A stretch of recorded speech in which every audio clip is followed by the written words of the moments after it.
El News 24 únicamente en I24 News.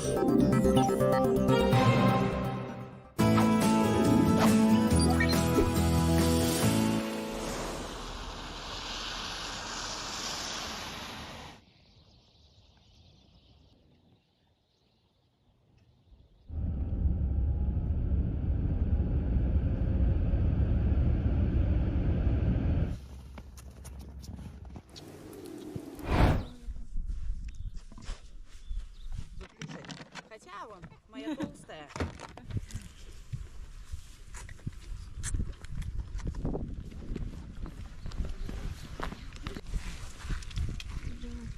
Да, только у нее было ровненько,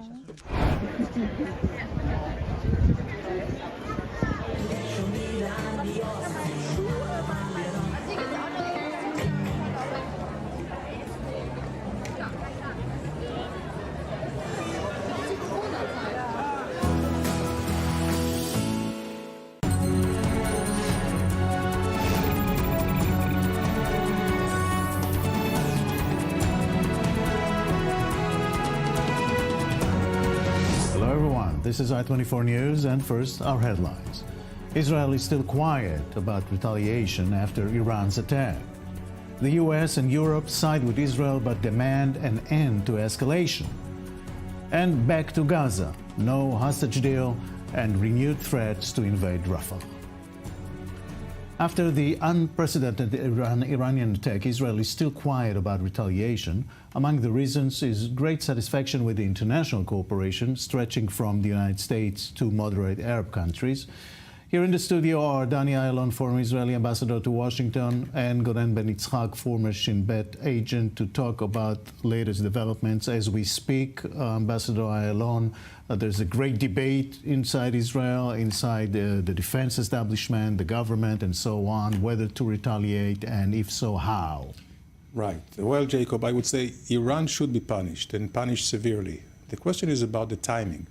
And the timing should be very well calculated for best of Israel interest. Right now, Israel enjoys great dividends in the international community. We are not isolated anymore. It's Iran which is isolated. Also, we are, as far as our deterrence, we don't have to prove our capabilities. We showed that our superiority in terms of technology, intelligence, and of course operations. And also, I think something that has to be very much considered is now we are a member of a team. We are not a solo player anymore, but we are with a team, a coalition, which is a real force multiplier. And that's why we have to do things also in accordance with other people's, especially the United States, interest.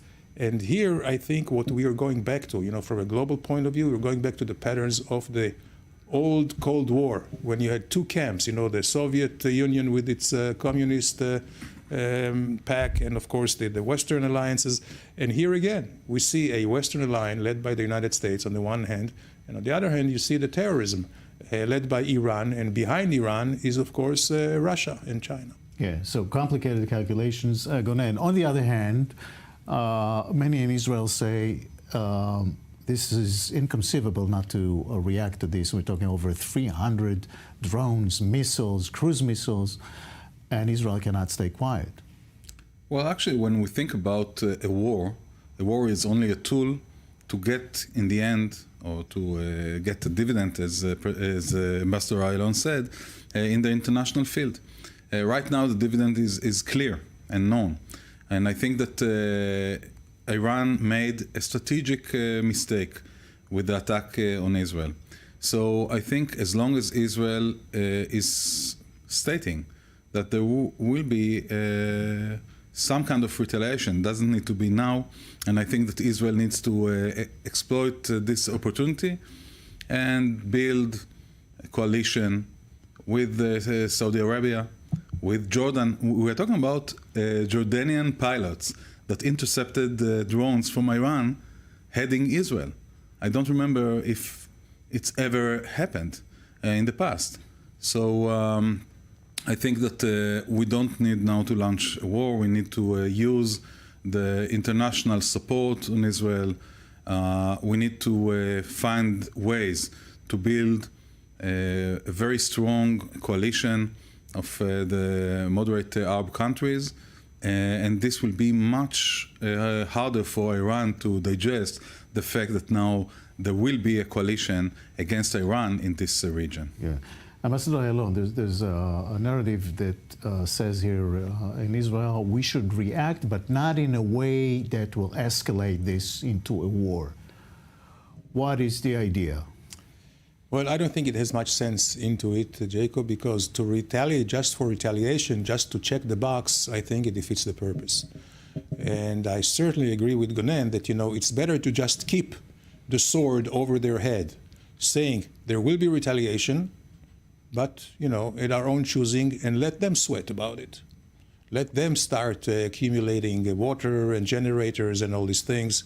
We see already how the economy of Iran is tumbling. The rial, it's just on a slippery slope. So this is in itself a great punishment for them, and we have to gauge it in a very, very sophisticated way, because what is the purpose? The purpose would be either to throw Iran back in terms of their operational capabilities, and also to undermine the regime.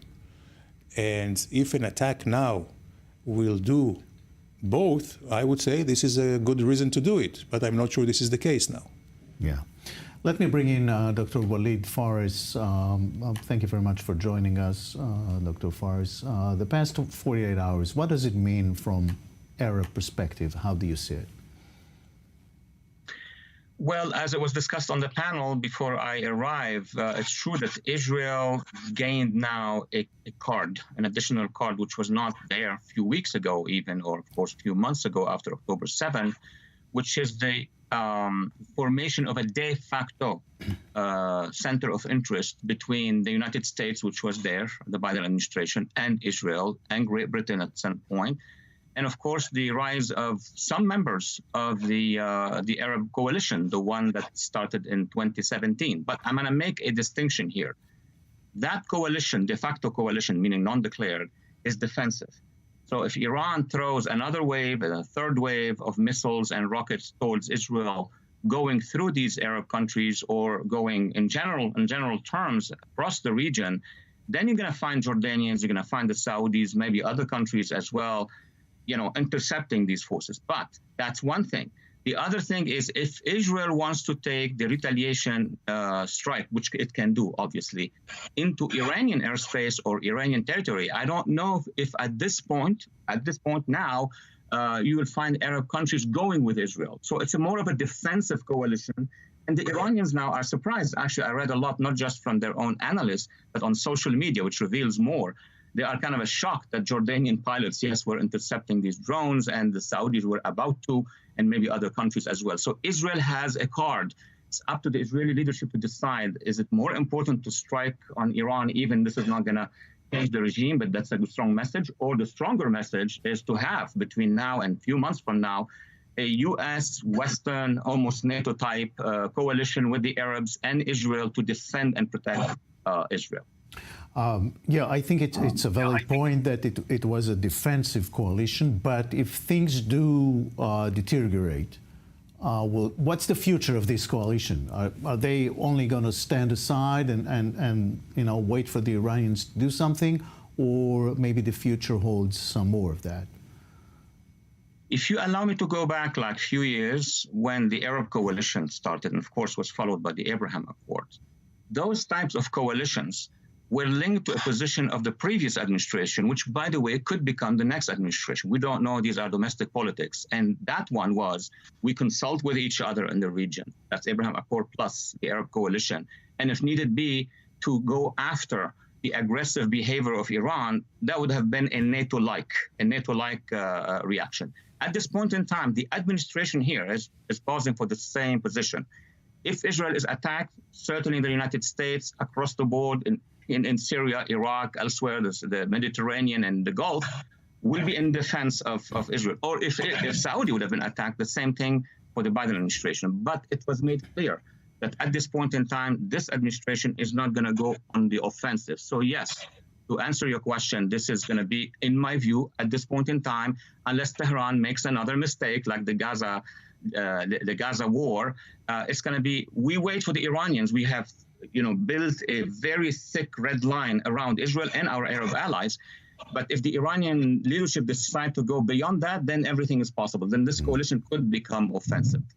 Now, if Israel retaliates alone in some manner against Iran, that either will escalate or not, we don't know, but the intention is not to escalate, what would be, in your estimation, the reaction of the Arab world around? What Israel has gained is the attack by Iran, which was seen around the world, regardless of the results or the failures, technological failures. Remember, when Israel was attacked on October 7, the international community, minus the bad guys, were with Israel, continue to be with Israel. When Israel moved into Gaza, of course, the propaganda of the Iranians and the money they have, things started to change a little bit. But in this case, Iran is a big power in the region, and Iran has militias around the region. If Israel retaliates even inside Iran, my estimate is this will be seen as a legitimate response, even if the Israelis goes alone. Now, if the Iranians and their allies, it's almost like war games now we're playing, are going to respond again inside Israel, most likely the defensive coalition would work. So the defensive coalition would be, we defend our perimeter. If the Israelis have to respond because they have been attacked, that's fine.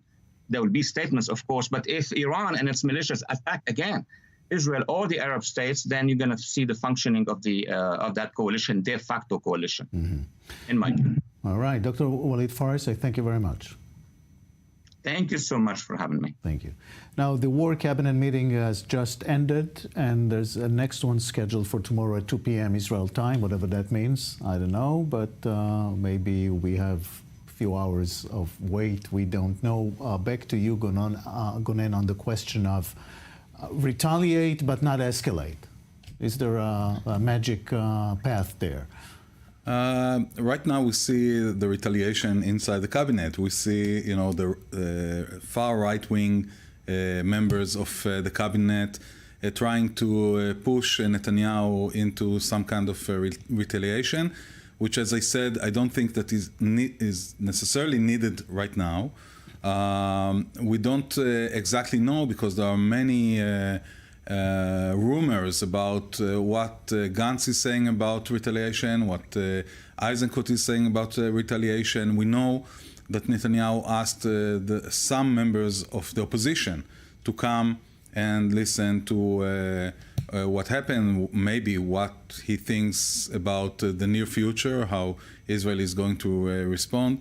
Even if we talk about retaliation, we need to ask ourselves how much the Israeli society is ready to this kind of retaliation, understanding that we don't know how it's going to unfold, because we saw the assassination in Syria. I don't assume that people in the government thought in advance that Iran is going to retaliate the situation the way Iran retaliated. So we understand that if we're going to attack Iran, this has a cost, and the cost will be among the civilian society. So are we ready for that? I'm not sure. So there are many aspects that we need to calculate before we go and actually retaliate and do something against Iran. Yeah, that's part of the discussion inside Israel right now. Now, according to media reports here in Israel, the cabinet decided to retaliate and ordered the Air Force to prepare plans. What does that mean, Ambassador Ayalon? Well, it could be maybe retaliation is imminent, but it could also be part of a psychological warfare. And again, it's time maybe to let Iran sweat and wait and recalculate its steps. I think that the warning sometimes is more effective than the action itself. And that could also may lead Hezbollah and other of the proxies to be less active at this point. Yeah. Well, Hezbollah fired 100 rockets the other day together with Iran. We'll get into this later, but now let me bring in retired Colonel Rich Outzen, Senior Fellow at the Atlantic Council. Thank you very much for joining us again. Give me your analysis of the American involvement in the defense against the Iranian attack. Well, I think from the reports I've seen and talking to folks who are still doing these sorts of things, that it was an exemplary coordination exercise. I think the commander of U.S. Central Command was in Jerusalem and Tel Aviv for several days prior to these attacks. I think we had good warning and good intelligence about the nature of the attack. But what I was impressed with was not just sort of giving a tip-off, but the ability to coordinate among multiple allies, because the U.S. has presence in the Gulf, but also in Jordan, naval presence in the Red Sea. So sort of a layered defense. People talk about Israel's layered air defense with David Sling and with Arrow and with the different systems, but this was even a more dramatic strategic extension of that by having layer upon layer in other regional allies. So I think it's not just the provision of intelligence and the sort of warning and talking about the types of response that would be prudent, but also this coordinating action that the U.S. led that probably, with Israel being focused very much on Gaza itself, it could not have done without the United States providing that assistance. So it was an exemplary sort of action in terms of coordinated team play. Right. Now, Israel is contemplating a reaction, retaliation. We don't know how, when, and where. And the Biden administration said, don't do it. In a phone call to Israeli Prime Minister. How should the Biden administration react if Israel does retaliate? Well, the Biden administration, and this is, well, I give them credit for how they comported themselves and how they coordinated this defensive support to Israel, I think is open to criticism on how it deals with escalation and counter-escalation in general. We've seen multiple mistakes made in Ukraine. We've seen multiple mistakes made with regards to Iran and its regional activities. And I think once again, by telling and telegraphing to Tehran, here's what we won't do, here's what we're going to take off the table, it's a mistake. And I think Israel's right not to take that off the table, because when you don't know what your target or your counterpart, your enemy, your adversary is going to do, your risk calculations are much more difficult. So I think it's a mistake on the Biden administration's part to signal so strongly that it would not support that. I think in reality, Israel's got a difficult enough situation with the current war going on in Gaza. I think it's actually prudent not to escalate much further.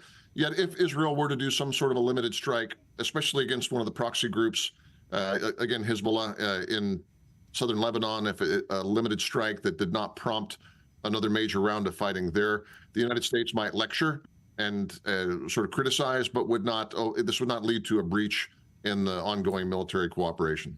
Right. So, so far, in your view, did the United States convey the message that it wanted to convey to its allies in the region? I think so. I think this administration has been pushed about as far as it could go in terms of, there's a certain line you cross when you say we want to de-escalate, we want to de-escalate. But when the opponent is quite convinced that they want to escalate, and which is the presence of an IRGC general at the consulate, so-called, in Damascus is a clear sign of that. The choreography that the IRGC, the Islamic Revolutionary Guard Corps, has provided both to Hamas and Hezbollah and to the Houthis, they're leading a coordinated campaign against Israel. So I think the United States can talk a good game in terms of not wanting to escalate, but when it comes to the point that they're conducting a direct attack from Iranian territory to Israeli territory, you have to galvanize those allies. This is as far as the prudent restraint tack that the Biden administration has tried to pursue can go. At a certain point, you need to show your allies, look, we really do have your back and we'll fight together in defense. And this compares well with what happened several years ago, for instance, when the Houthis launched missiles at Saudi Arabian territory and hit oil production facilities. The stunning lack of response at that time, or collective defense, I think compares favorably in this, well, the current instance compares favorably with that. I think we've learned some lessons that you can only appease Iran so far. Okay, Colonel Rich Outzen, thank you very much. Good to be with you. Thank you. It was less reported, but together with Iran, Hezbollah fired 100 rockets to northern Israel. That adds to thousands over the past 6 months. I-24 News' Dick Arvind has more. In the days of panic that followed Hamas's October 7th surprise assault, Israel rushed reinforcements north as well as the south. Citizens of Israel, we are at war. Not an operation, not another round, but at war. So great was the threat from Hezbollah considered that Israel reportedly moved to strike the Lebanese group just days after the outbreak of war. On October the 8th, attacks from Lebanese territory began, and Jerusalem feared what occurred in communities close to Gaza could take place along its northern border. I felt like we were next. Felt like where I live, that's where they were going to come next. Only U.S. interjection and the deployment of 2 aircraft carriers prevented Israel from pulling the trigger. What followed has been 6 months of skirmishes, with nearly daily exchanges of fire across the border, at times escalating dangerously. In late October, Israel began evacuating communities close to the border, including the city of Kiryat Shmona, with a population of more than 20,000 people. The situation we're in now, the journey started with an expectation of, okay, it will take a week, 2 or 3 weeks, and it has ended up going on and on. You don't see the end. Initially, attacks were conducted mostly by Palestinian factions located in the southern Lebanon, but quickly, Hezbollah became more directly involved. Rockets and mortar launches are frequent, as are flights by explosive-laden drones. But the most deadly weapon used is anti-tank missile launchers, precise and lethal. To date, 8 civilians have died in attacks from Lebanese soil, with 10 IDF soldiers killed. Israel has responded with artillery and tank fire and with airstrikes, killing 273 members of Hezbollah in Lebanon and to a lesser extent in Syria. Israeli attacks have also killed 53 other militants, a Lebanese soldier, and at least 60 civilians, including 3 journalists. Escalations have occurred periodically, as was seen following airstrikes targeting deputy Hamas leader Saleh al-Rouri in Beirut in January. But now, following an attack on Iranian diplomatic buildings in Damascus, widely attributed to Israel, the risk of escalated war is greater than ever. The issue of the Iranian consulate is a turning point in the events that occurred from October 7th until today. While the Northern Front has avoided boiling over into an all-out war, that could change very quickly. As one of Iran's most powerful strategic assets, Hezbollah is tied directly into the brinkmanship playing out between Israel and Iran. Dire implications directly affect more than 100,000 Israelis and Lebanese civilians displaced from their homes along the border. Northern Israel is still badly hit and deserted. I-24 News' Zach Anders joins us live from there. What's the latest, Zach? Well, Hezbollah has claimed responsibility for the 4th attack on the day. We have not seen any reports of civilian homes or businesses damaged or any civilian casualties reported. But the big news, as we have reached the 6-month mark since the evacuation of residents of the north, overnight there was an incident involving the IDF inside Lebanese territory. 4 IDF soldiers injured, 1 of them seriously, 2 of them moderately, and the 3rd lightly wounded when they came across what's being described as an IED, potentially a mine that was underground. This explosion was isolated, we're told, and it was the single explosion that wounded these 4 soldiers, who were then taken by helicopter, and in the process of evacuating them by helicopter, the IAF, the Israeli Air Force, was striking targets, providing cover for that helicopter to get back out into Israeli territory. Now, watching some of the Lebanese media reports and Hezbollah's own channels, they earlier in the day did not report this as an incursion into Lebanese territory until Israeli media began to report what the IDF had shared, which is that this brigade, the Golani brigade, was inside southern Lebanon when this happened. Now, Sky News in the UK is reporting that this took place several hundred meters inside their territory. We can't confirm that, although we're hearing similar things, that this was not something just along the fence, that they were quite a ways inside their territory. It's a significant moment. This is the first time we've seen this confirmed since the start of this conflict over the last 6 months. That's not to say something like this has not happened. What we're working to understand more is whether or not there was some sort of engagement. And right now, the signs point towards that Hezbollah did not know that this was taking place and that any Hezbollah fighters on the ground were directly engaging with the IDF in this moment, and that perhaps the IAF that was striking targets around this area was providing that cover so that they could get away safely. A lot of unknowns surrounding this in particular, and it was taking place about 4 a.m. The people that live up here, we're very close. We're in Shlomi, just the Lebanese border. The blue line is right over my shoulder. The people that are living in this area reported hearing tremendous explosions and the sound of the jets early this morning. So quite an event to mark this 6 months since residents, civilians evacuated here. Can we say for certain that this is the first time the IDF has been inside Lebanese territory since the start of the conflict? No, but it's the first time that we've confirmed that this has taken place, and the IDF has said so, that they were inside Lebanese territory. Quite a remarkable moment. Okay, Zach Anders, live in northern Israel. Thank you very much for that. Back to the studio, we have just a couple of minutes. Ambassador Ayalon, the problem is still there. Hezbollah in the north, what to do with this? And certainly, and it's not sustainable, of course. You know, when you have more than 70,000 evacuees from the north and Hezbollah is still threatening.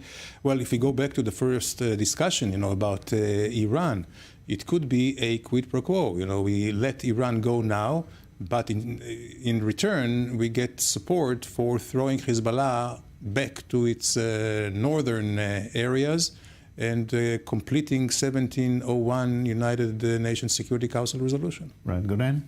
It seems like the Israeli government right now, for the last half a year, is not able to bring any solution to the people that were evacuated from the north. No diplomatic solution or any other solution. And maybe we need to change the government in order to find a way to solve the problem, because apparently they can't. Yeah, well, it's complicated. Any way you look at it, the question is whether you go for a full-out war over there or not, and we don't know.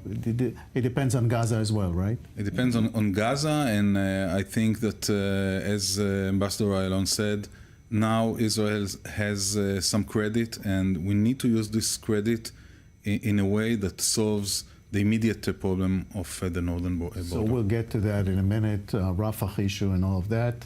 Short break. We'll be right back with more special coverage here on I-24 News. Don't go away.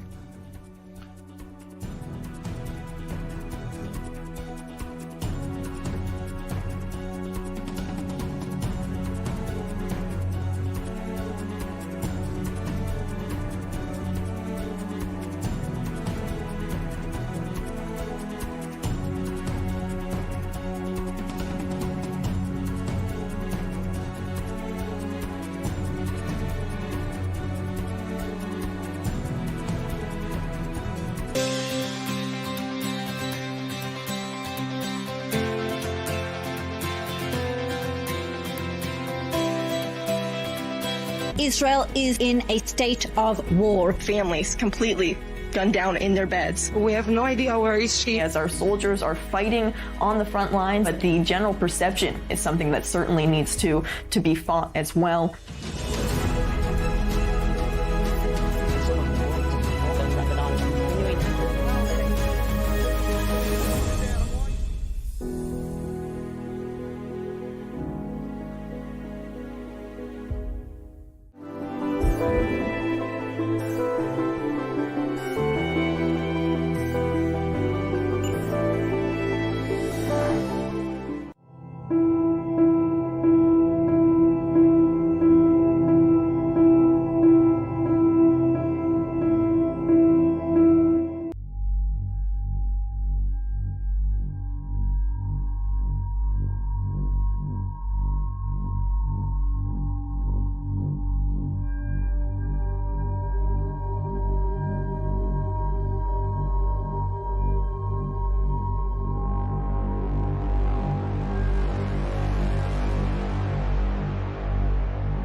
Esta semana en News 24, Israel bajo ataque. News 24 en español trae el análisis y la información de los acontecimientos de la guerra Espadas de Hierro. Entrevistas exclusivas, reportes desde la zona de guerra, la reacción de los países hispanoparlantes. News 24, el único medio en español que te mantiene informado y conectado con la comunidad latina en Israel. News 24, únicamente en I24 News.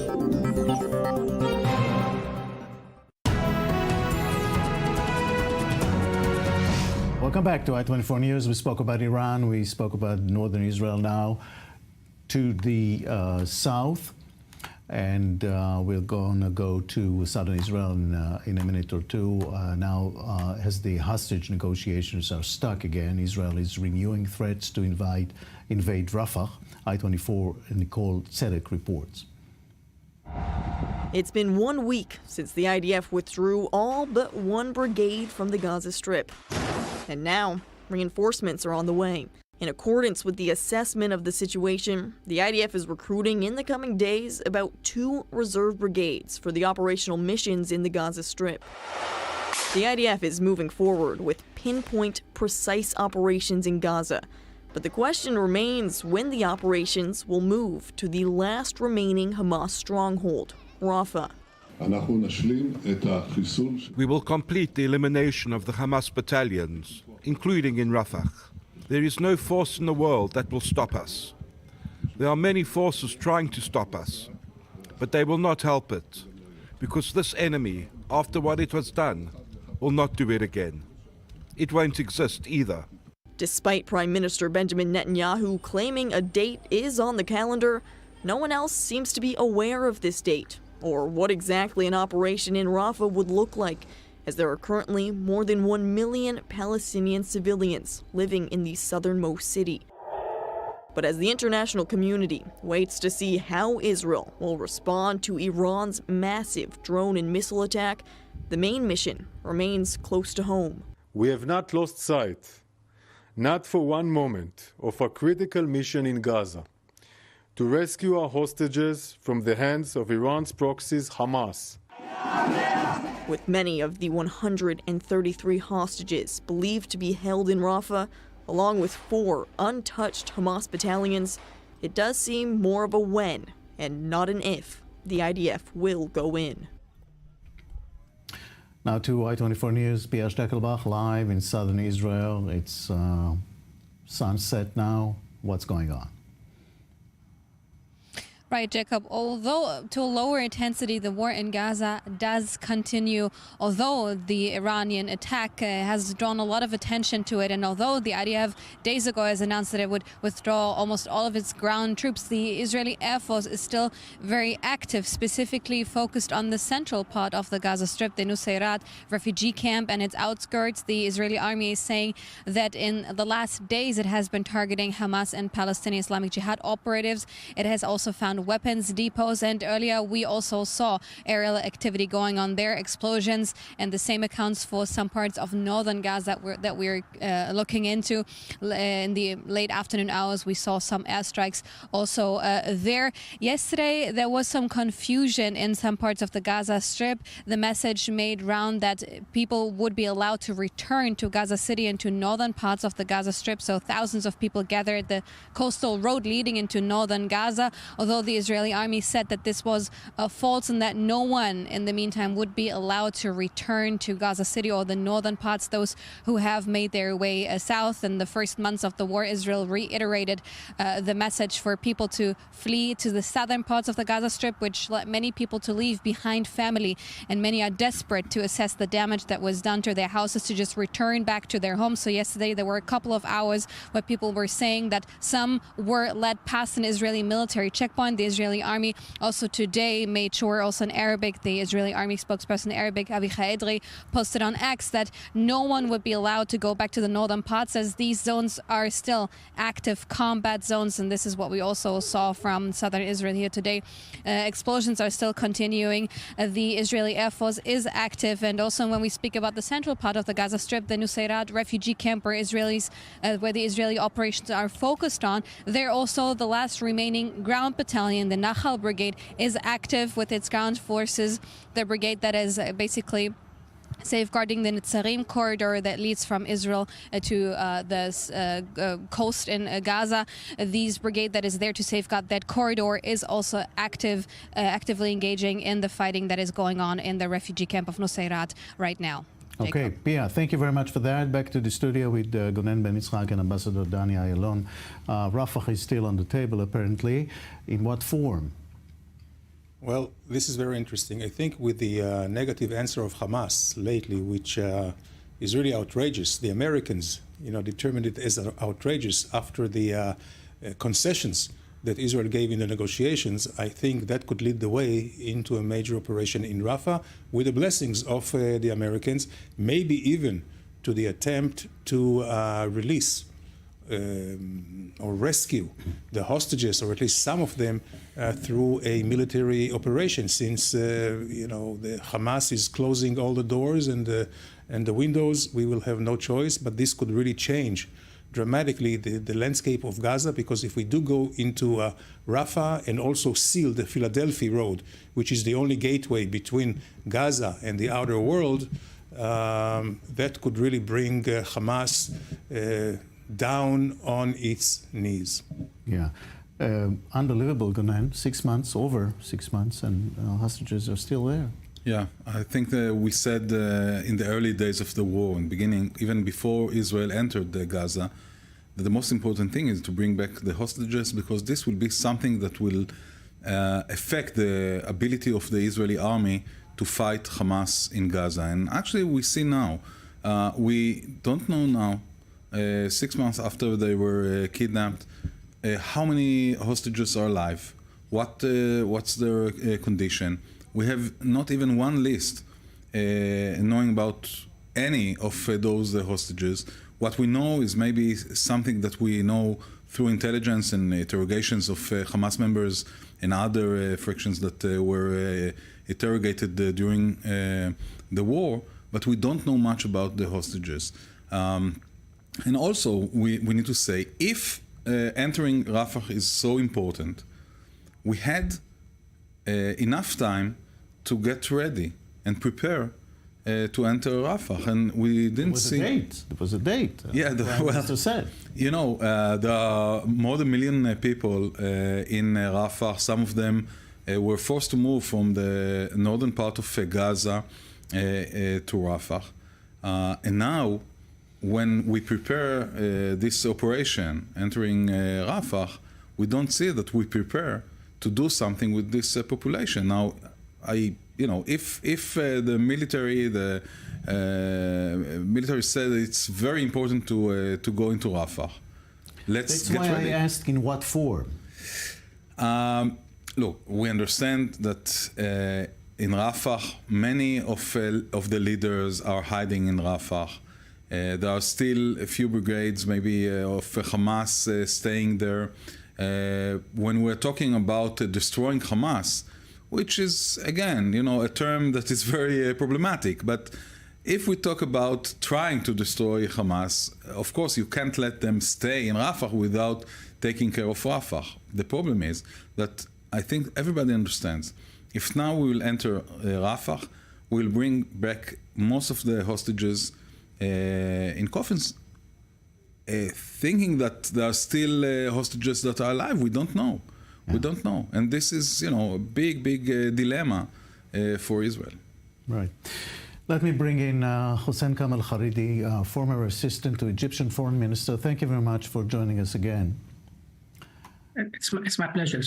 I'd like to know what's the view in Egypt after this massive attack by Iran. Well, from the Egyptian point of view, this is an ongoing confrontation between Israel and Iran. And the title of your program is Israel at War. In fact, from Cairo standpoint, the whole region is at war. So Egypt has been coordinating with the American administration and with Arab partners and with the United Nations in order to push for a sustainable and immediate ceasefire. With the talk in Israel about going into Rafah, I guess we are very apprehensive of the possible consequences that could happen if and when the Israeli army enters Rafah. So we are, I guess, Egypt is in close contact with the American administration. A couple of days ago, there were hopes that the United States government could convince the Israeli government out of entering Rafah. But let's hope that Israel would reconsider its position as far as sending 2 brigades or more than that into Rafah in order, as the Israeli government has always stressed, in order to destroy Hamas, something that we doubt very much if Israel or any other country or any other power is in a position to do. Now, in the context of Iran, do you see a moderate coalition forming here together with Israel, the United States, and moderate Arab states? Well, sir, the Americans have been working on that from day one. Again, if we go back to the Donald Trump administration, I guess the Americans were pushing for that and bringing Israel into the geographic mandate of the American Central Command was the first shot in the American strategy to integrate Israel militarily, economically into the Middle East. As far as Egypt is concerned, I doubt very much if we be interested to be part of any coalition against Iran. Not because we have very excellent relations with Iran, but because we doubt very much that this policy would bear any fruit. If and when Israel retaliates after the latest attack, I think it's a question of when, according to what we hear, what would be the Egyptian reaction? Well, as far as the confrontation between Israel and Iran is concerned, we are no party to this confrontation, sir. And we don't take the party either of Israel or of Iran. And we hope that the Americans would succeed in talking the Israeli out of retaliating against the latest Iranian strike against Israel 2 days ago. As the Iranians have officially declared that episode, this chapter has been closed, and we hope that the Israelis would close it. Let's not forget that this round of confrontation, this round of infighting between Iran and Israel started on April 1st when Israel, and I don't want to get into the reasons why, when Israel attacked the Iranian consulate in Damascus, realizing fully well that according to the international law and according to the Vienna Convention or the Vienna Treaty on Diplomatic Relations, it was attacking Iranian territorial integrity.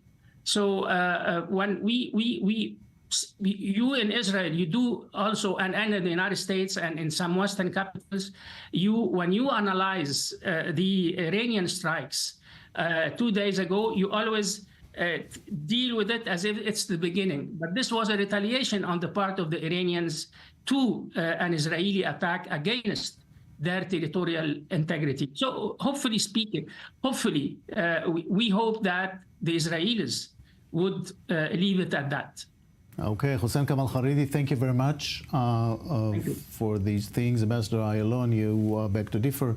Yeah, with all due respect to the Egyptian former diplomat, it was not a consulate.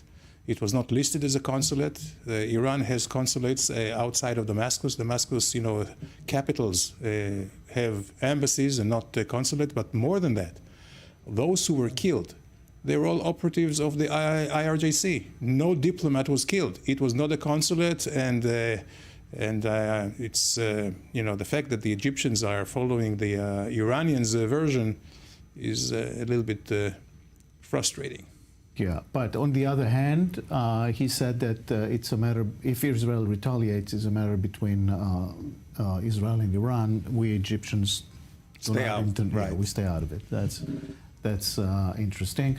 A senior American official is quoted in Israeli media now as saying that Biden would not stop Israel from retaliation. Are we seeing any cooperation between the United States and Israel on the possibly the type of retaliation? The music that we hear is a music of maybe attacking some kind of attack, like an attack that we saw in the past. There was some information about an Israeli attack on drone factory in Iran. So we are talking about an attack that if Israel will decide to attack, it will be on a military facility, not a civilian, trying not to make too many casualties. And again, it might be just psychological warfare. And if we'll see that indeed Israel is going to attack, probably it will be a military facility. Okay, thank you very much, both of you, Gonan and Danny. First name basis, if it's okay. Israeli economy will be impacted for years to come. The cost of the war is tens of billions of dollars and rising all the time. However, the real estate market in Tel Aviv is almost back to where it was. I-24 News' Emily Francis has more on that. The Tel Aviv skyline is rising into the future with no signs of slowing down.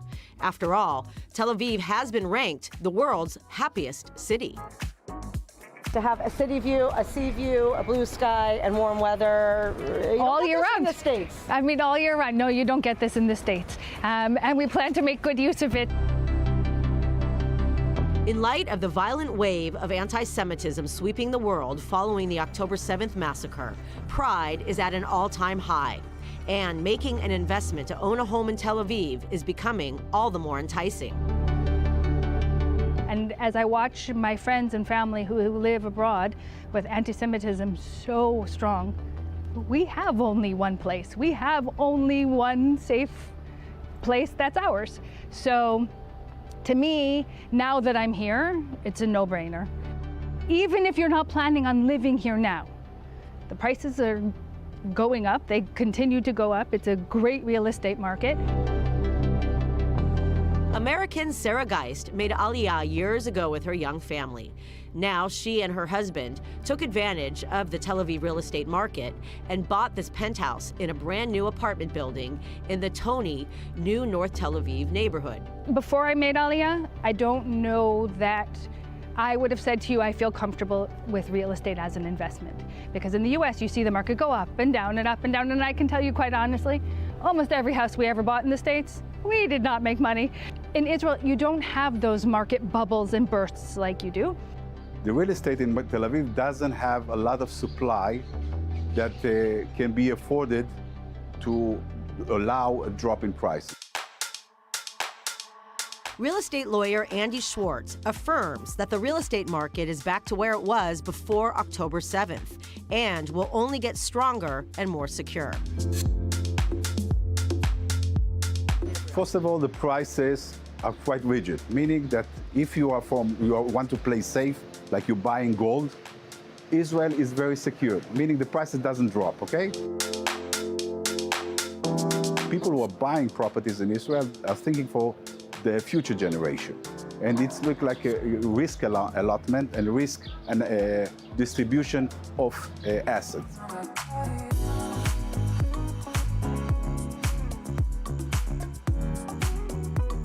בנדל"ן זה שלושה דברים, לוקיישן, לוקיישן, לוקיישן. פה יש לך את כל מה שאתה צריך בשביל לחיות ברמה הכי גבוהה שיש. For over 50 years, 3 generations of the Ben Shalom family have put their heart and soul into their real estate projects, including restoring some of Tel Aviv's most famous historic buildings.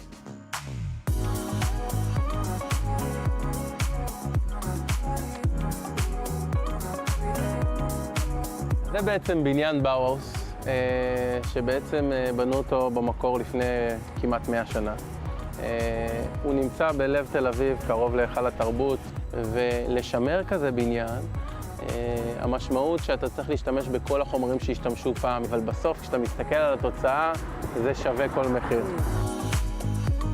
הבניין בדיזינגוף 10 זה בניין בעצם של משפחה צרפתית, בניין ישן, בניין לשימור, בניין שהיה רעוע ומתפורר בלוקיישן שהוא הכי טוב שיש, הפך להיות פנינה בלב העיר.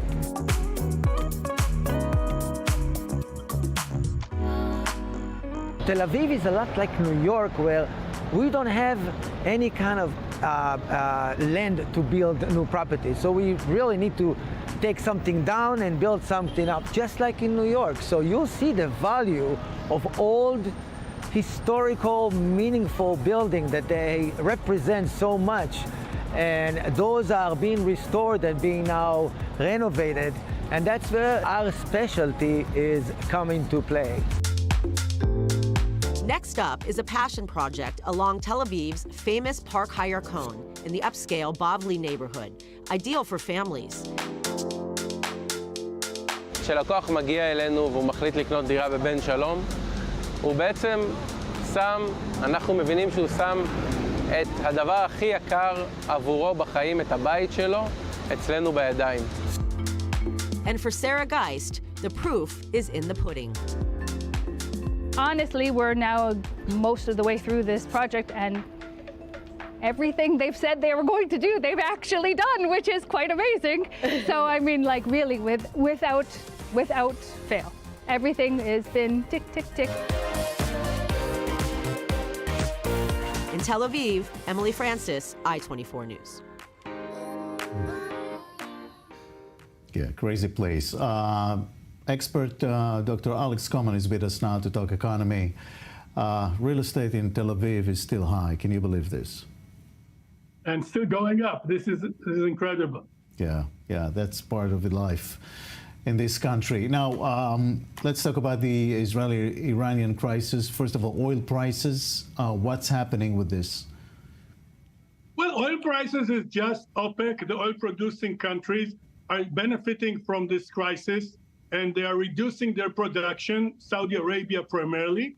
And if you have less supply, the prices go up. But of course, this is completely artificial. Normally, this would be illegal to manipulate the prices, but there's nothing you can do against OPEC Plus. And so the prices go up for no real reason. Can the Saudis offset major spikes in oil prices if they want? Sadly, yes. In the past, I was very optimistic because all the countries, they used to cheat. They used to agree on reducing the production volume. And after they agreed on that, every country would sell a little bit more. And also, many countries that had production were like Canada, the US with natural gas, shale gas. And as a result, OPEC was not so powerful.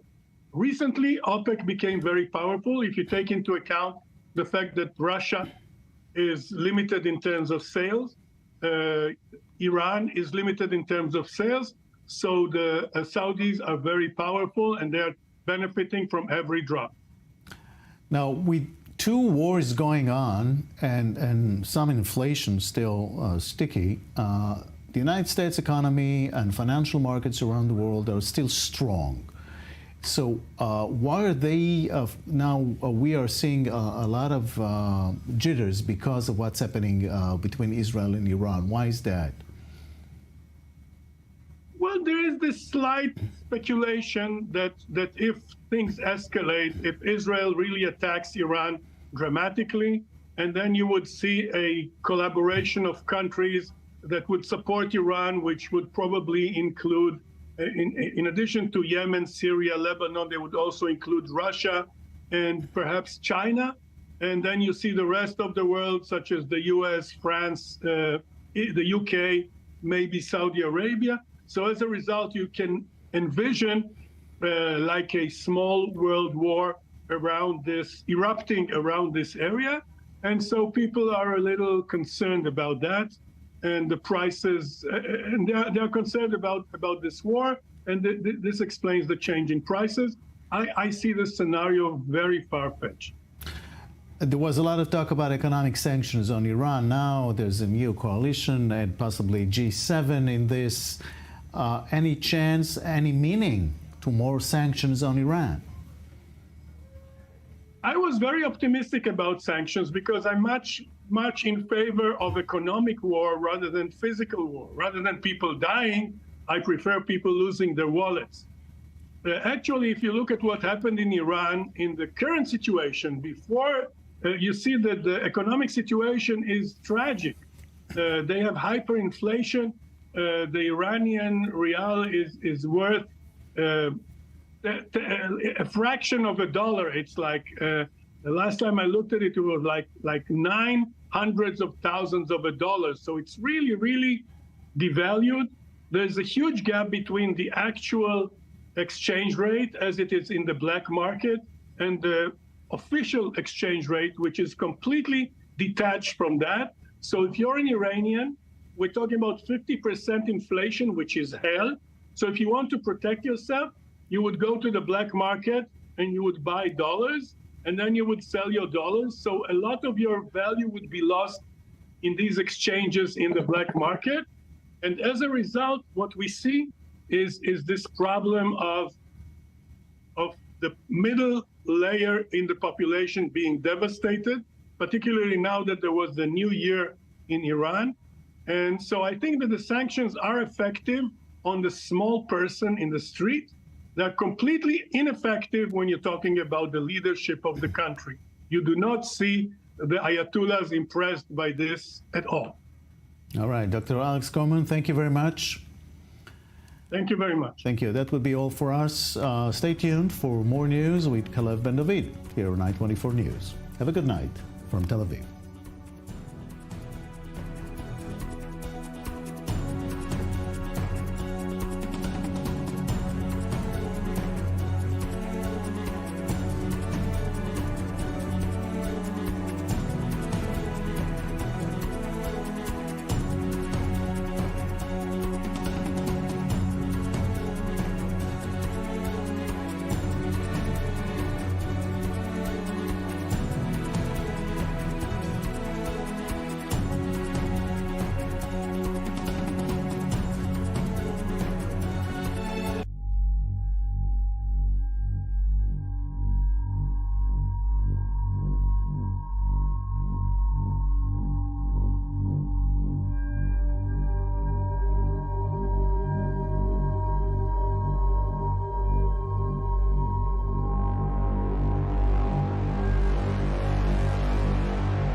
Welcome to this special broadcast on I-24 News. I'm Khaled Ben David. It is day 192 of Israel's war against Hamas. But the focus of today's meeting of Israel's war cabinet was deciding how to respond to Iran's unprecedented aerial attack yesterday morning. This as the United States and other nations who helped take part in that defensive effort that brought down the Iranian rockets and drones are now urged Jerusalem to exercise restraint. Multiple Gulf states, among them Saudi Arabia and the United Arab Emirates, reportedly passed on intelligence about Iran's plan to attack Israel, providing vital information that was the key to the success of the combined American-led effort that almost entirely thwarted the massive assault. With Israel now hoping this can help build an anti-Iran alliance in the region. Our Middle East correspondent Ariel Oseran has more in this report. Saturday's largely failed Iranian strike on Israel was massive by all accounts, and its unprecedented nature was matched only by a first-of-its-kind combination of Israel's sophisticated air defense systems and a collective defense effort from Western and Arab powers, led by the United States. President Biden had no doubt about the contribution of the U.S. pilots. Hey, you guys are the best in the whole damn world, man. The whole world. No, that's not hyperbole, man. Both these squadrons, you're incredible, absolutely incredible. You made an enormous difference, potentially saving a lot of lives, and thanks to extraordinary skill, the United States helped Israel take down nearly all those incoming missiles. You're remarkable. As more than 300 Iranian drones and missiles were making their way westward across the skies of the Middle East, Israeli, American, British, French, and Jordanian warplanes scrambled to shoot them down. We have a fixed policy. We confront every drone or missile that penetrates Jordanian airspace to prevent it from causing harm to Jordan or a threat to Jordanians. This happened in the past, and missiles fell on Jordan and drones fell on Jordan. This is a fixed policy. Everything that poses a danger to Jordan, we are confronting it. But this first-of-its-kind cooperation didn't end there. According to the Wall Street Journal, even before the launches, Saudi Arabia and the UAE shared intelligence with the Americans, thus forming an unprecedented defensive line of radars, fighter jets, and air defense batteries. This provided Jerusalem with a crucial advance warning, but perhaps also an opportunity to establish a new regional partnership. We have an opportunity here to establish a strategic alliance against a serious threat from Iran, which threatens to put nuclear explosives on the heads of these missiles. This thing could be a very serious threat. The U.S., Israel, and its allies stand shoulder to shoulder to defend against this threat. Meanwhile, as it pushes back against international criticism and anticipates an Israeli response, Iran says it notified its neighbors 72 hours prior to the strikes on Israel in an attempt to reduce tensions in the region. We are not after American individuals or bases in the region. We sent a message to the White House early Sunday that our operation would be limited and minimalistic and aim at legitimate defense and punishing the Israeli regime. And so, even before the Israeli retaliation against Iran, Saturday's attack has the potential to become a strategic opportunity for Israel in a time when it desperately needs it. And joining us now in the studio for more, we have Yaakov Lapin, a military and strategic affairs analyst at the Miriam Institute. We have Ambassador Michael Oren, former Israeli ambassador to the U.S., former deputy Israeli minister and Knesset member, our Middle East correspondent, Ariel Oseran. And from New York, we have our senior U.S. correspondent, Mike Wagenheim. First, Yaakov, reports coming out, even just in the past couple of hours, that the war cabinet may have decided already on a, quote, painful response to Iran, but also having to take into account U.S. concerns about escalation. That response, Daniel Hagari is going to give a briefing in half an hour, the IDF spokesman. What could that response look like? I think that there's a certain dilemma here because on the one hand, certainly Israel feels the need to respond. It came under a very serious attack, contrary to what the Iranians said, and certainly the multi-layered air defense system and plus the military partners helped stop the vast majority of that attack, and that's a wonderful layer of defense that we saw. But that doesn't actually excuse Israel of its commitment to signal to the entire region that anybody who fires this number of heavy ballistic missiles, swarm swarms of drones and cruise missiles can just assume that there'll be no response. That's a very problematic message for Israel to send to this region, and so the pressure is on. On the other hand, Israel does not want to get bogged down into an endless exchange of fire with Iran right now. It's got other things on its security agenda. First and foremost, Rafah in the Gaza Strip, and finishing the war in Gaza is very important. We have over 60,000 Israelis who are internally displaced people in the north. We have not resolved the problem with Hezbollah, and that may entail a serious escalation in the north. And last but not least, there's also the Iranian nuclear program, which cannot be divorced from the situation with Iran. That is at a very alarming stage. So the the security menu of issues that Israel has to deal with is very large. So if Israel does respond, I would assume that it's going to strike a blow at some sort of important capability like a missile base of the IRGC, but it will try to avoid... In Iran or located outside Iran, perhaps in Syria or Lebanon? It really depends, I think, on the balance here that Israel wants to strike. You know, there are original options as well. There are all kinds of Iranian targets in Syria, high-profile targets, weapons production sites in Syria as well. It depends on the balance that the War Cabinet wants to strike here. It certainly wants to signal that there will be a response, but it wants to be able to focus on other priorities as well. And I think that those factors are what will guide Israeli decision-making going forward. All right. Ambassador Oren, as Ariel Osran laid out, there are some longer-term opportunities for Israel in terms of building a regional alliance, but in the short term, it has to deal with deterring Iran, and that the shorter-term goals may complicate the longer-term ones. Indeed, and there's a notion circulating in Washington now that this is the grand opportunity to implement the Biden doctrine, which is that you link Israel with a front of resistance against Iran, which would include Jordan, Bahrain, UAE, Saudi Arabia, perhaps even Kuwait, against Iran. There's also kind of a Saudi-Israel rapprochement. Israel does not go into Rafah at the end. But U.S. and Israel will sort of take responsibility for the Philadelphia route. In return for an open-ended ceasefire, Israel will get whatever hostages are left alive back. That's the grand vision, and this is the opportunity to do that. But the United States is very concerned that Israel's operation, if and when it goes off, could sort of undermine this process. So Israel, at one point, has to keep America on board, keep its allies in the region on board, but it has to reestablish its deterrence power, because defense, and the defense was magnificent, let's say, the defense was extraordinary, but defense is not deterrence. But can it do that? I mean, is there a response that can achieve both those aims? Well, let's look at, Iran is a target-rich environment for the IDF. So is it the nuclear facilities? Is it Hezbollah?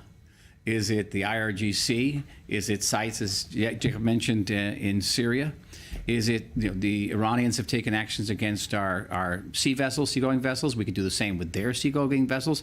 They have a whole string of fuel facilities along the Persian Gulf. Each one of them would light up the night sky with very little munitions involved. All right, I'm just going to add, but all of those could set off a wider escalation. We don't know once it gets going. I want to go to our senior U.S. correspondent, Mike Wagenheim, because we're speaking about U.S. concerns. Ambassador Oren talking about the Biden doctrine in the Middle East, and President Biden actually meeting with the Prime Minister of Iraq, a country that played a role in those events yesterday. Some reports of some of those missiles and drones may have been coming from Iraqi territory, from militias there allied with Iran. So, Mike, also a tricky moment for President Biden. That's true, and not only that, but reports as well that a non-zero number of those projectiles were shot down by U.S. military stationed there in Iraq as well. This is a delicate balancing act, not only for President Biden today, but also for Iraq's Prime Minister, Mohammed Sayed al-Sudani. Iraq has kind of played or tried to play that middle ground between good relations with the West, including the United States, and maintaining good relations with Iran as well. Obviously, that brings about a number of concerns for the U.S. There's been a lot of talk about the future of the U.S. military footprint in Iraq, but U.S. officials have told us and other outlets that that's not going to be a super focus of the meetings this week. In fact, no other Iraqi military leaders are making the trip to Washington to accompany al-Sudani. So these conversations are more about economics, about trade, about those concerns, including very, very top of the list item, energy dependence on Iran, and U.S. trying to weed Iraq off that energy dependence on Iran, and that could have a domino effect throughout the region. Also, Elizabeth Surkov, the Israeli-Russian researcher who was kidnapped in Iraq, U.S. officials said that her case will be brought up today by President Biden in his meetings with the Iraqi Prime Minister as well. So definitely an opportune time for those conversations. It's been a long time for al-Sudani. He took over in Iraq, a year and a half, close to 2 years ago now. This is his first trip to Washington because a lot of these tensions that have been going on, and it really hasn't been a welcoming environment for him per se, because he hasn't been able to move as much as Washington would like him to on a number of these issues. So much to discuss this week, not only with Biden, but al-Sudani making the rounds in Washington through the State Department, through the Pentagon, through Congress, to have these in-depth talks on a number of critical issues here. All right, and Ariel, as you laid out, I should say, even though officials in the UAE told our correspondent there they're denying some of these reports of cooperation, but the question is whether Israel could leverage it, and how much is that going to weigh in, if at all, its response to that we may see even in the coming days in terms of moderating it or taking that longer vision into account. Look, this is not the first time that Israel has brought up the need or the potential benefits of such a regional alliance.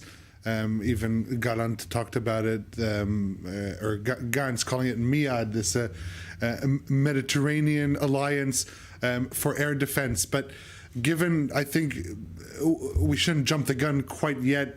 We did see an operational cooperation take place in real time. I don't think this was necessarily premeditated too much in advance. And so cooperation on the fly with a well-telegraphed attack in advance, it's not that doesn't translate to the same coordination and cooperation in a time of war. And in addition to that, if we're looking at the willingness of these actors, relevant actors, to over the table admit to cooperating with Israel. So we're seeing Jordan saying that they didn't have a choice, that it was a security threat, but the UAE is denying it. And why is that? It's also because Iran has threatened any country that helps, saying that they would attack any country that helped Israel thwart the attack, or that will help Israel launch an attack from its territory. So there is still a lot of sway for Iranian deterrence in the region. It hasn't affected Jordan fully, but as far as the Gulf partners are concerned, it does dampen any chances for a real breakthrough in the immediate future regarding anything like that. All right. I want to thank Mike Wagenheim for joining us for this discussion, Mike. All of these events, of course, are connected intimately to the war that's being fought in the north, primarily, of course, with the Iranian proxy Hezbollah. As it is 6 months ago today that construction worker Mofid El-Azir and IDF Lieutenant Amitai Svigreno became the first fatalities killed by Hezbollah fire in northern Israel. Those deaths and the ones that followed led to the evacuation of more than 60,000 residents living in proximity to the Lebanese border. And Israel's conflict with Hezbollah and its sponsor, Iran, has now intensified to dimensions that move well beyond that battle still raging in Gaza. Rob Swift looks at the half year of conflict on Israel's northern front. In the days of panic that followed Hamas's October 7th surprise assault, Israel rushed reinforcements north as well as the south. Citizens of Israel, we are at war. Not an operation, not another round, but at war.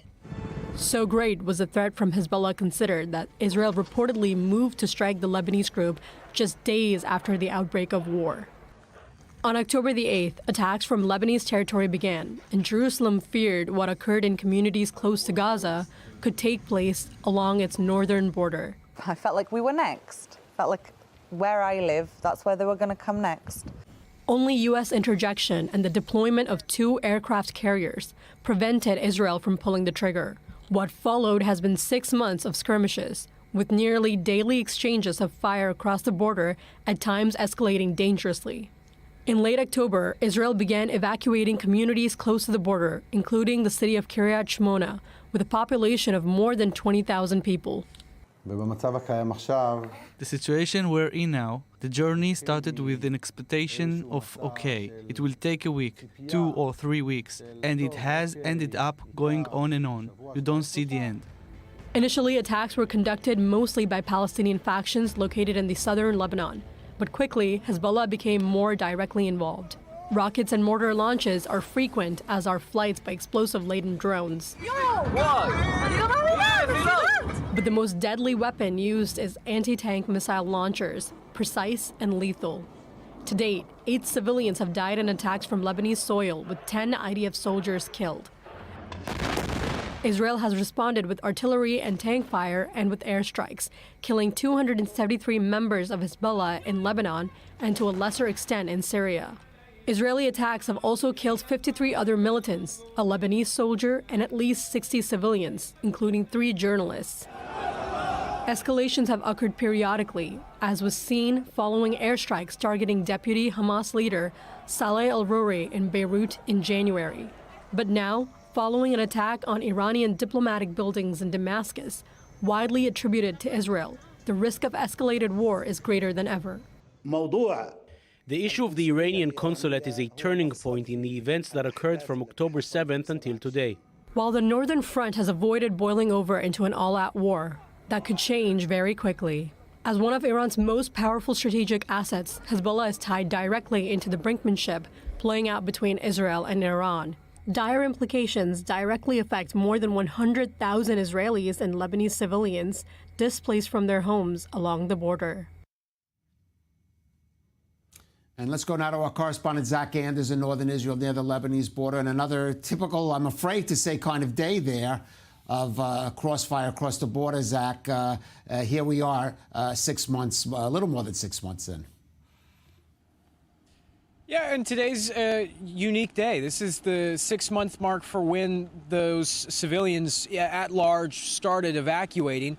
We have the Alma Center, the Israel Alma Center, located here in the north, does a tremendous job of putting together some of the numbers, and they released their 6-month assessment. They have pinned over 1,400 attacks that have taken place from southern Lebanon, targeting communities here in the north. 40% of those, roughly, have been at civilian areas, homes, businesses, places of worship. The roughly 60% of the attacks are taking place at military installations. Many of those have been somewhat deserted. The IDF has pulled back a large presence of the human element that are at these observation posts right on the border because they've come under fire so often, so frequently, like the one I see behind me, right along the ridge. We're in Shlomi now. It's a unique feeling to be here and to be so close to the border. 6 months in, and to see the different moments where there's been rockets that have been fired, hit this home, there's been a rocket that's been fired, burned that tree. It's just a mosaic of different moments that have been stretched out over this 6-month period, so it doesn't seem all that violent, but when you put it all together, it has been a tremendous amount of fire and rockets that have punished some of these areas. Today, we have seen Hezbollah claim responsibility for 5 attacks at this point in the night. And we are also seeing the IDF strike several positions, including Hula, which is within a mile of the blue line, the border between Israel and Lebanon. Lebanese media channels reporting that there are casualties, including some civilians that were caught up in the fire that has taken place today. We can't independently confirm that, but this is Lebanese media reports that we're following again intensely as this continues another day after a 6-month mark. We'll continue to stay on this. Right. We should also mention these 4 Golani soldiers that were injured in an explosive device on a mission along the border, actually, according to reports, even crossing the border. So the IDF continuing to take casualties there. Zach Anders in the north, thank you for that. And in fact, since October 7th, the IDF has been strengthening defenses in the north to prevent infiltrations and escalations from Lebanon and Syria. Brigadier General Israel Shomer, who commands that front, outlines the measures the Army has taken over this period in this report that we've adapted from Channel 12 News.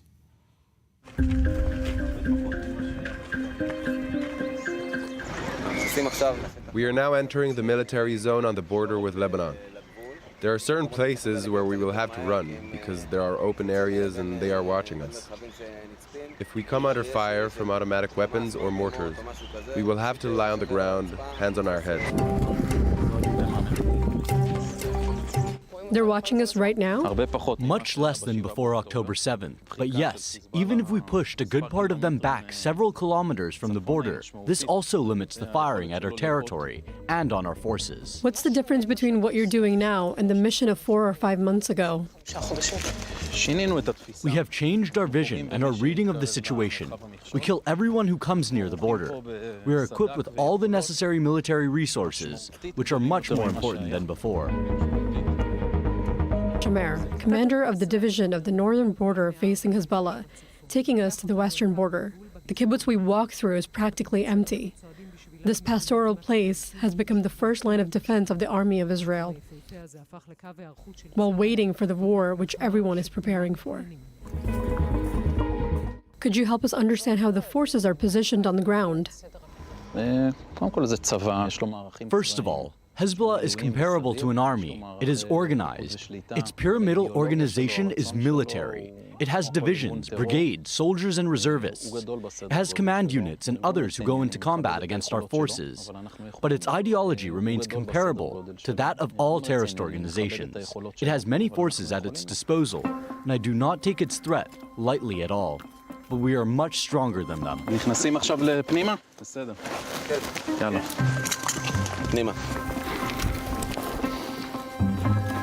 Did Hezbollah manage to surprise you, and how? It has different means and varied combat techniques. Like drones, for example? Yes, for example, although it is a tool that we already knew about, they evolve and are more dangerous each time. Between October 7th and 8th, I was convinced that Hezbollah was going to launch an attack comparable to that of Hamas in the south. If Hezbollah had attacked alongside Hamas in the south, where would we be today? In a much more difficult situation. What do you mean? We would have some wounded. I think their men would have succeeded, at least for a while, in taking control of different sectors. But we would have regained control very quickly, and the pressure we would have exerted on them would have been good and important.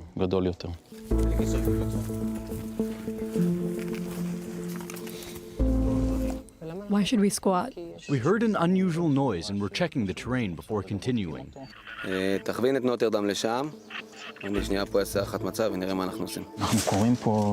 We position ourselves here. This is our buffer zone on the Israeli side.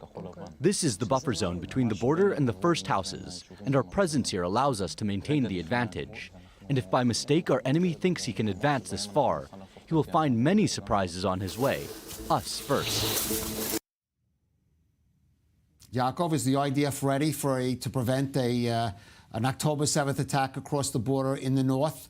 And a reality that we might see if there is an escalation in the coming days following that Iran attack. I think the IDF is ready for that scenario today. It's got lots of forces up in the northern border. It's on a very high level of readiness, as we just saw in that report, through overt and covert means. I think, the situation is incomparable to what it was prior to October 7th on the northern border. There's a lot of military forces, armored corps, infantry, special forces, lots of surveillance and intelligence being gathered.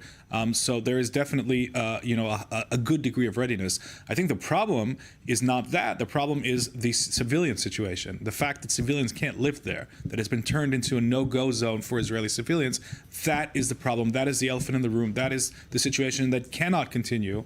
It's an infringement of Israeli sovereignty, and only some sort of ground maneuver could actually change the ground reality. A ground maneuver into Lebanon, Michael, that start involving diplomatic considerations, political considerations, the fact that Israel's fighting on other fronts now as well. I mean, is this something... And the United States is trying to preempt that, right, as it will, with the Amos Hochstein mission.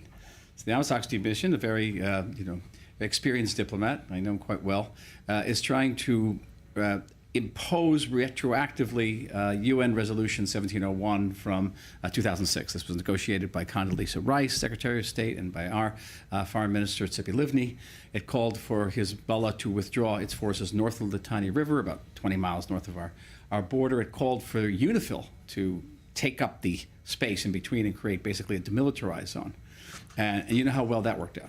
It didn't work out at all. Hezbollah was back the next day. UNIFIL sat around and polished its boots and did nothing else. I think the same idea is to have Hezbollah pull north of Litani and perhaps have the Lebanese army move in between us. But we're going to have a number of problems with this. We have some basic differences of opinion with the United States. The United States thinks there's a country called Lebanon. We do not. We think it's a country called Hezbollah. The United States thinks there's such a thing as the Lebanese army. We do not. We think it's a branch of Hezbollah.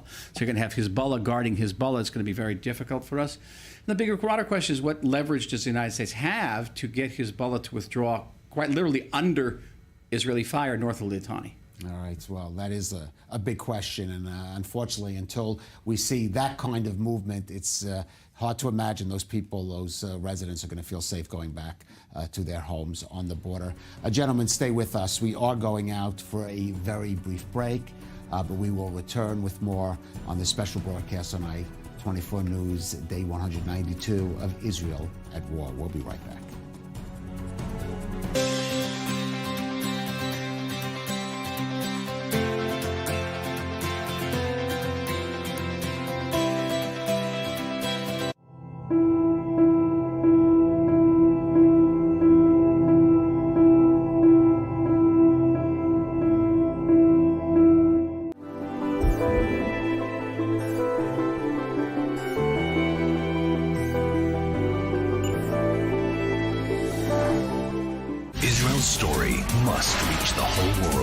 The I-24 News Channel, broadcasting from Israel, with dozens of correspondents throughout the world, brings the truth from Israel to hundreds of millions of people in scores of countries. Completely gunned down in their beds. De la frontière qui sépare Israël. The state of emergency and war in Israel. Bringing Israel's story to the world. I-24 News Channels. Now on Hot.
Welcome back to this special broadcast, Israel at War on I-24 News. Still with us, Yaakov Lapin, Ambassador Michael Oren, and our Ariel Osseron. And Ariel, we have an update from the IDF Chief of Staff just in the past few minutes, a statement. Yes, so IDF Chief of Staff Herzl Levy visiting the Nevatim Air Base in the south, the same air base that did sustain minor damage as a result of the Iranian attack. So visiting that base to show that this base is still operational. It was operational even after it was struck by the Iranian missiles. But in this visit, he's speaking to soldiers there, Air Force personnel, and reiterating Israel's warning to Iran, saying that launching so many missiles, cruise missiles, and drones to the territory of Israel will be met with a response. Join that with other reports that Israel is finalizing its plans to retaliate against the Iranian strike. In addition to the diplomatic avenue that's going on with the partners, Israel is, while it's taking its time, not responding immediately. It's raising the level of tension, at least in Tehran, something that Iran did for 13 days following the attack that they responded to, according to them, in Damascus. All right, signs we might see that response soon. And we'll bring you Daniel Hagari's comments from the team in the coming minutes. And now, as we just said earlier, this marks 6 months since over 60,000 residents of the north of Israel were evacuated. They're still waiting to return to their homes and communities after living out of suitcases for half a year. The question, though, is when? Well, for more, we're joined now by Josiah Dekanu. He is a resident of the northern community there of Natua in northern Israel. Maybe a word of explanation, Josiah, because Natua is one of those communities which actually was evacuated. You're speaking to us from there, so briefly just explain your situation and that of your family. Right. So I was evacuated on October 16th with my family. However, both of my son-in-laws and my son were called into active duty on October 7th, like by 9 a.m. And they weren't called into active duty to go to Gaza, but to guard these borders, which is right behind me, like 1 mile behind me. So I was evacuated with my family. However, I come up here because my sons are up here. I come up and I help the Kitat Konanut, which is the city or civil defense force under the military. Yeah. And so, and you know, if my son's going to be up here, I come up here. And also I have to say that, you know, this is our home, and it took me 40 years to get here. The people of this town are amazing. They took us in like none other. And so if there's citizens here, then I want to be here. So how has it been for your family who have been are also evacuated, basically kind of, I say, living uncertainty, living under suitcases, out of suitcases, I guess, for 6 months now? Oh, it's you know, okay. So when we were first evacuated, we were put in a hotel room. Then we and my daughters with their husbands right up here, they didn't want to be as far as Netanya, you know, because if they get a 6-hour leave or a 24-hour leave, they want to be able to see their husbands. So we rented one house for a month and a half. Then we rented a house for 6 months. Now my daughter signed a lease for a year this week. And I mean, it's tearful. My son-in-law was on leave. He came in, he moved some of the furniture from Natua, and it's indescribable, you know, how long this has taken. And we're in real jeopardy of potentially losing the north, and not to Hezbollah directly, but indirectly, because there's a growing percentage of people that are having to settle down and talking about not coming back. Right. So let me ask you, what's it going to take for you and your neighbors up there to feel secure enough to come back there? What would you have to see or hear to feel secure to be living with your family there a mile from the Lebanese border? You know, that's a controversial kind of question. You know, at the beginning, you know, everybody up here is tired of being in hotels or being away from their home and being impacted on their income. And so we're all wanting this to get started, that we have to push back Hezbollah. We can't live with this kind of uncertainty. We can't live with the threat of incursion. However, and I absolutely agree with that. I was sitting with some soldiers. There's soldiers that come in, you know, often, and I was having coffee with them, and I'm talking to them, and they're joking around, and I'm wanting to picture them. You know, they're sitting there holding their coffee and smiling, and I'm sort of taking these snapshots of them. I didn't know them before this, and then all of a sudden it sort of hit me. These snapshots were too familiar to the before photos that we put out of fallen soldiers. And, you know, it's like, I would gladly give up my home so that those guys can go home. On the other hand, we know our neighbors, and we know that, you know, let's say all of Israel said, okay, we'll give up Metula, Natua, and Shlomi. Okay, we'll give up Kiryat Shimona. 6 months from now, we're going to have to do a cost analysis on Akko, and 2 years from now on Haifa. Right. And so it's inevitable, in my opinion. I don't think diplomacy is going to work with the folks that we're dealing with on the other side of that wall that is like less than a mile behind me. I think the only way is we're going to have to create a new form of security up here, and that's going to require some cost. All right, you well, know what I mean? Josiah, however it's resolved, we wish that you and your family will be reunited in your home up there in really one of the most beautiful patches of a stretch of territory in Israel. So we hope to see that you all back there one day. Josiah Decano, thank you for joining us on I-24 News. Thank you for having us. You know, the whole town is appreciative that you're giving our perspective out there to the world. So thank you. We appreciate it. Thank you. It's tough up there, but we're going to move now from the north to the south of Israel, the Gaza Strip. As the IDF continues with pinpoint operations in Gaza, 2 reserve brigades have been called up to boost forces there. And while military activity is focused in the central and northern parts of the Gaza Strip, the question remains if and when that activity will move south to Rafah. Nicole Tzedek has the latest. It's been 1 week since the IDF withdrew all but 1 brigade from the Gaza Strip. And now, reinforcements are on the way. In accordance with the assessment of the situation, the IDF is recruiting in the coming days about 2 reserve brigades for the operational missions in the Gaza Strip. The IDF is moving forward with pinpoint, precise operations in Gaza. But the question remains when the operations will move to the last remaining Hamas stronghold, Rafah. We will complete the elimination of the Hamas battalions, including in Rafah. There is no force in the world that will stop us. There are many forces trying to stop us, but they will not help it, because this enemy, after what it has done, will not do it again. It won't exist either. Despite Prime Minister Benjamin Netanyahu claiming a date is on the calendar, no one else seems to be aware of this date, or what exactly an operation in Rafah would look like, as there are currently more than 1 million Palestinian civilians living in the southernmost city. But as the international community waits to see how Israel will respond to Iran's massive drone and missile attack, the main mission remains close to home. We have not lost sight, not for one moment, of a critical mission in Gaza, to rescue our hostages from the hands of Iran's proxies, Hamas.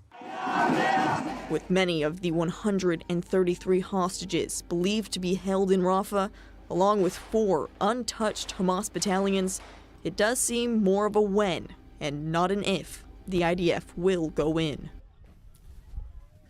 Well, for more, let's go to our correspondent, Pia Steckelbach, who's on the Israel-Gaza border. And Pia, that is the question people are asking now. Talks about delaying even an operation in Rafah. In the meantime, Israel is still have to, in some degree, maintain its presence and continue its operations there just across the Gaza Strip border.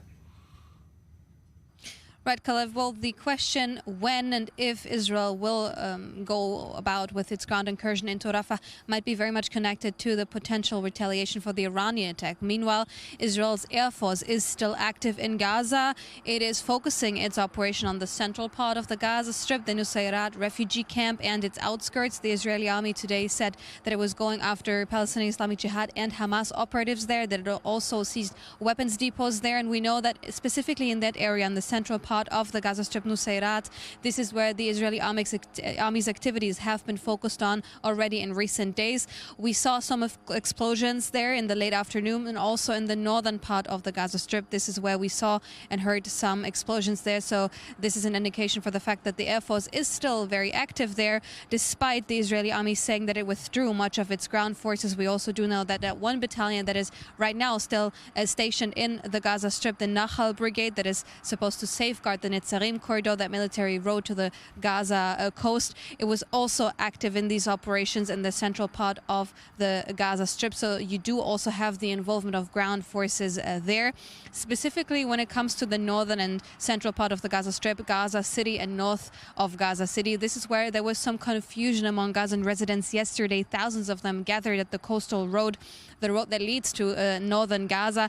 They were surrounding an Israeli army checkpoint that was closed because the message spread that the Israeli army was allowing residents to return to Gaza City and to the northern parts of the Gaza Strip. The Israeli army yesterday and also again today made clear that this was not the case. Nobody will be allowed to return to the northern areas. However, thousands of people are desperate to return to their homes to assess the damage, to look for loved ones that might be under the rubble or still sheltering somewhere in the north or in Gaza City. But again, the Israeli army made it clear today that this was not the case, as the northern part of Gaza was still an active combat zone. Caleb. All right, Pia Steckelbach there on the Israel-Gaza border. Thank you for that. And Ariel, an update. Of course, all this is tied into the hostage situation, many of them believed to be in Rafah, and some update on that. Right, so with these stalled negotiations, or the latest round taking place in Cairo, the world was waiting for the response from Hamas to the proposal drafted by the American, Qatari, and Egyptian mediators. And according to a briefing by an Israeli official, Hamas's response to the deal included a willingness to release only 20 hostages in exchange for a 6-week ceasefire. This is less than half than the original amount that was discussed. The Israeli official in his briefing noted that Hamas uses ridiculous excuses in its response, saying that either the remaining amount between the discrepancy between 20 and 40, 45 is because that gap, either the people are not alive or they don't know where they are. Basically saying, this official, that the answer that Hamas gave had far-fetched elements, and it's turning the whole proposal upside down, saying that the conclusion is that Hamas is dragging its feet, it is not interested in a deal and a ceasefire, and continues to hope for regional escalation. This is according to an Israeli official regarding the response from Hamas regarding the proposal drafted by the mediators on a ceasefire hostage deal. Yaakov, there was some reports, as certainly Pia alluded to it, reports of Palestinians making their way north to Gaza, other indications of bakeries starting up, Israel, the IDF operating the Nusrat camp north of Rafah, maybe clearing it out for refugees to return, which seemed to be setting the stage for Rafah, but that is really being called into question now. Right. Well, I think the most important thing right now is, first of all, that the IDF maintains this corridor, the Netzarim corridor, which enables them to screen who is moving from southern Gaza north. That is a mechanism that enables the IDF to make sure that terrorists from southern Gaza, central Gaza, don't go back into Gaza City, because they have to pass through a checkpoint, they have to pass through that corridor, and that's why Hamas wants the IDF out of Netzarim corridor. That's why this is such a central demand by Hamas, not to mention their insistence that the war ends, which is part of the whole reason why they took the hostages in the first place. Right. I think the Rafah operation, not only is it a necessity for the Gaza war, but for Israel's entire long-term continuity. If it doesn't complete this war, if it doesn't finish off the last bastion of Hamas, that will endanger in the long term the achievements of this war, the disbanding of most of Hamas's terror army, because from Rafah, Hamas can take Gaza back eventually. If its leadership is allowed to survive, if those battalions are allowed to survive, if it has control over the border with Egypt from which it can smuggle weapons, they will start building back. And that would be a disastrous strategic development for Israel. And also it would be a great advantage for Iran. So it's impossible to separate these two things. The war with Iran and the war with Hamas are the same war, and it will pain Iran greatly if Israel does finish off its proxy in the Gaza Strip. Okay, but Michael, the Prime Minister must take into account also the hostages. That was not good news that we heard, given these numbers, given concerns over the fates of the so-called, I guess, humanitarian hostages. We're talking about the elderly, young people, women and minors. And this is going to be, again, hard decisions for Prime Minister Netanyahu in the coming days. I spend the days and most of my days on the Israeli news, and the Israeli news, particularly those news stations, that are more to the center left, and you have tremendous amount of criticism of the government, of Netanyahu, with the accusation that they could reach a deal if they wanted to reach a deal. They don't want to reach a deal. Netanyahu wants to remain in office and prolong the war as a means of doing so. Objectively speaking, I don't know why Hamas would actually give up hostages right now. I don't know why they think of the hostages as assets, and why would they give up those assets? The United States, the world, is saying to Sinwar, hold on. The more Israel kills Palestinian civilians, then eventually there'll be a break, and eventually we'll start imposing a ceasefire. So just hold on for another week or two. And that's the message. And I just wish that the people in Washington will hear you and see that the fight against Hamas is the same as the fight against Iran. They don't see; they see it completely different. And the message has been to reinforce Hamas's sense that why should we give up anything? Time is on our side. All right. Well, we'll see if some of that message gets through. We are going to move away from Israel for a moment. Last week, Sydney, Australia, was shocked by a mass stabbing attack that turned out to be not an act of terror. At least it wasn't connected to political or religious or Middle East issues. Now, today, Sydney was stunned again by a stabbing attack, this time on a prominent and controversial clergyman that at this stage appears it may have those connections. Natasha Kirchek has the story. A terrifying week for Australia. 2 mass stabbings within just days of one another. The one major difference is that today's attack in Sydney was live streamed, sending shockwaves across the public.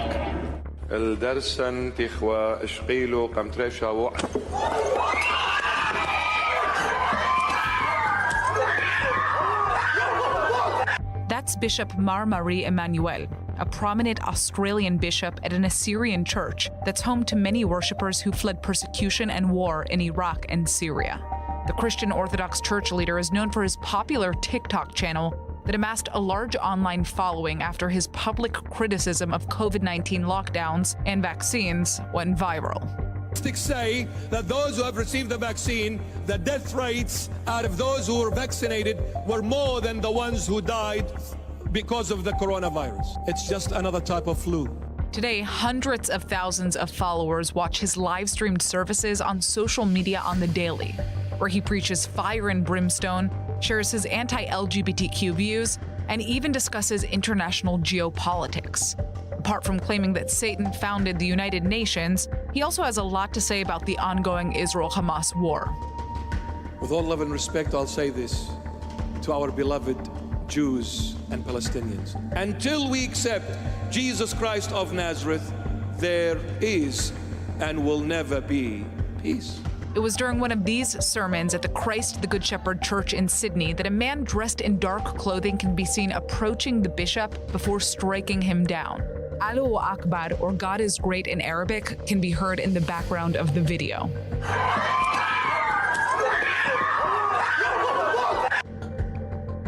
Several other people then attempt to intervene, leading to a total of 4 people being injured in the attack, all men between the ages of 20 to 70. Police have since arrested the stabber, but mass chaos has ensued. This marks the second mass stabbing in just 3 days in Sydney, after 6 people were killed in a separate knife attack at a mall in the Bondi area. Locals are outraged. I would say definitely really shocked and very disgusted, disgruntled. It's really frustrating to see something. Cannot expect something like this to happen in Sydney. So really very disheartening.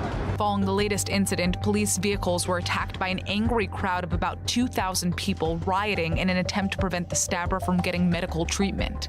For now, the motive remains unclear. But what is clear is that if attacks of this nature continue to be commonplace, Australian security are going to have to answer to the public. All right, let's go to Rear Admiral Daniel Hagari, the IDF spokesperson. Good evening. I have arrived this evening to Nevatim base together with the General Chief of Staff. We have met the commander, the teams, the technical teams. They have all taken part in the Operation Iron Shield. The base is completely operational, continues to send jets out to missions. The Chief of General Staff has said his appreciation for the work done by the pilots, thanks to which the Iranian attack was thwarted, the attack that was on its way to Israel and was thwarted almost without entering Israeli airspace. The Nevatim operation continues around the clock. We have also seen the hits taken by the Iranian attack. We're talking about only minor damage to infrastructure, where all in all 4 hits were taken. 1 near a runway, 2 in an open space, and 1 other near a building that caused it minor damage. This building was being built, was under construction. All of these hits will be corrected in the next few days. This base is operational around the clock. It was operational during the Operation Iron Shield, and today as well. Jets have taken off from this base to defend Israel. The IDF, including all its systems, continues to be alert and prepared to defend Israel. We can constantly assess the situation and follow development. In the north, during operational activity near the fence on the Lebanese side, our defensive action on the border caused 4 IDF troops to be injured due to an explosion we're still looking into. Following that, the troops were quickly evacuated with help from the air and from land. 1 of the troops was injured severely and was evacuated to get treated in hospital. I would like to send good health wishes to those injured. The IDF combat jets have attacked during the night a series of targets of Hezbollah in southern Lebanon. The IDF continue to operate in the Gaza Strip as well. To date, we have killed dozens of terrorists and have damaged terror infrastructure. Last night, almost at midnight, we have decided, after an assessment, to remove the limitations from the home front.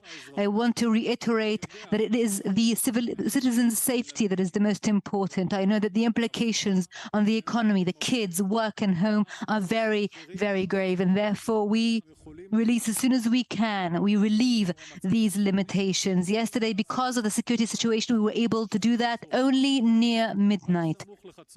Only almost at midnight. If we were able to relieve these limitations earlier, we would have done so. And if we will have to reinstate these limitations, we will do that too.